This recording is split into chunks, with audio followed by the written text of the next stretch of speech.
मित्रों, पिछली वीडियो में हमने त्वं स्वाहा त्वं स्वधा त्वं ही वशत्कार स्वरात्मिका सुधा त्वमक्षरे नित्ये त्रिधा मात्रात्मिका सता अर्धमात्रा सता नित्या यानुच्चार्या विशेषता त्वमेव संध्या सावित्री त्वं देवी जननी परा। इससे जो हमारी पिछली वीडियो है उसमें हमने स्वरात्मिका के बारे में बात की। उससे पहले हमने त्वं स्वाहा त्वं स्वधा के बारे में बात की, वशट के बारे में बात की। अब हम बात कर रहे हैं सुधा त्वमक्षरे नित्ये, इसके बारे में बात करेंगे। सुधा क्या है? सुधा का अर्थ क्या है? सुधा का अर्थ है अमृत। तो यहां देव कहते हैं कि हे भगवती, सुधा भी आप हो, तुम ही स्वाहा हो, तुम ही स्वधा हो, तुम ही वशट हो, तुम ही स्वरों की आत्मा हो, तुम ही उनका मूल कारण हो, तुम ही सुधा हो। सुधा त्वमक्षरे नित्ये त्रिधा मात्रात्मिका सता, तुम ही वो प्रणव जो अमृत बरसाता है। सुधा त्वमक्षरे नित्ये, सुधा का अर्थ है अमृत, और त्वमक्षरे नित्ये जो नित्य, त्वम अक्षर है यानी त्वम यानी तुम, उस अमृत रूपी ओमकार के बीच में भी स्थित हो। वो जो उसकी ऊर्जा है वो तुम्हारी ही ऊर्जा है। वो जो अमृत बरसाता है, जो अमृत पान व्यक्ति करता है उस ओमकार के द्वारा, उस ओमकार की चैंटिंग के द्वारा। अ उ म त्रिधा मात्रात्मिका स्थिता, तीन मात्राओं में तुम ही स्थित हो। अ में, उ में, म में तुम ही स्थित हो, और तुम ही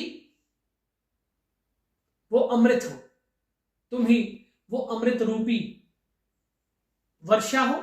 ध्यान में जो अमृत पान होता है, जो शांति है, जो अमृत रूपी वर्षा हमारे आंतरिक जगत में होती है जब हम ओम की चैंटिंग करते हैं, तो तुम ही हो हे भगवती। वो अमृत पान करवाने वाली भी तुम हो।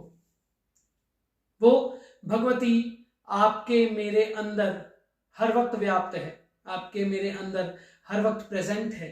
वही नित्य है। यह संपूर्ण सृष्टि स्वधा सुधा त्वमक्षरे नित्ये, इसका अर्थ समझिए। नित्य कौन है?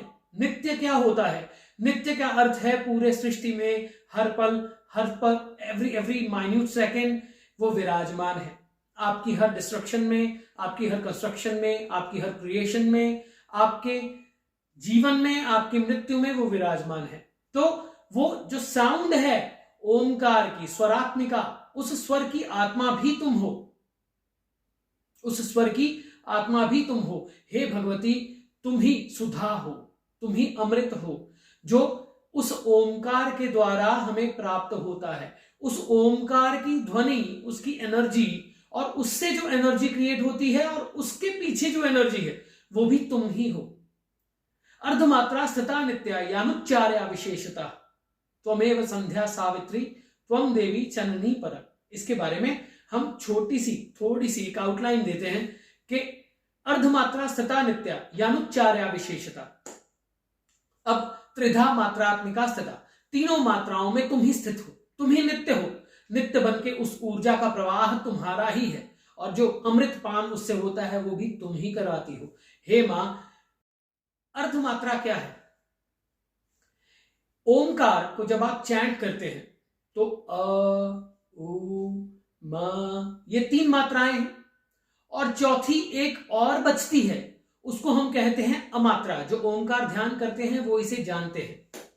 वो एक ऐसी साउंड है जो आपके अंदर नाद होता है परंतु आप बोलते नहीं, वो अपने आप होता है।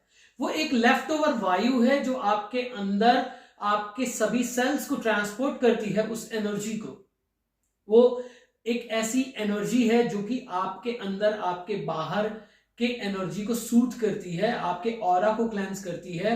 वो जो चौथा स्वर है, जो यानुच्चार्या विशेषता, इसको चैंट नहीं किया जा सकता, वो अलग एक चौथी आवाज है आपके आंतरिक। ओम के बाद लेफ्ट ओवर आवाज है, जो रहस्य है, जो रहस्यों की कुंजी है, और जो जीवन का रहस्य और उसकी कुंजी है। तो इसका अर्थ है अर्धमात्रा स्थिता नित्या यानुच्चार्या विशेषता। वो जो अर्धमात्रा है, जो लास्ट में लेफ्ट ओवर बचता है, वो भी तुम ही हो। तुम ही हो जिसके कारण मैं अमृत पान कर पाता हूं, सभी अमृत पान कर पाते हैं। ओमकार की चैंटिंग के पीछे भी तुम ही हो, और ओमकार के अंत में जो वायु बचती है, जो आकाश तत्व बचता है, वो जो लेफ्ट ओवर अमृत बचता है मेरे अंदर, हे भगवती तुम ही हो। वो उस आवाज जो जिस आवाज को कोई भी चैंट नहीं कर पाया, केवल सुन सकता है, वो भी तुम हो। त्वमेव संध्या सावित्री त्वम देवी जननी परा। अगली वीडियो में हम इसके बारे में बात करेंगे। त्वमेव संध्या सावित्री त्वम देवी जननी परा। संध्या क्या है, सावित्री कौन है, और जननी तो, और परा कौन है, इसके बारे में हम बात करेंगे।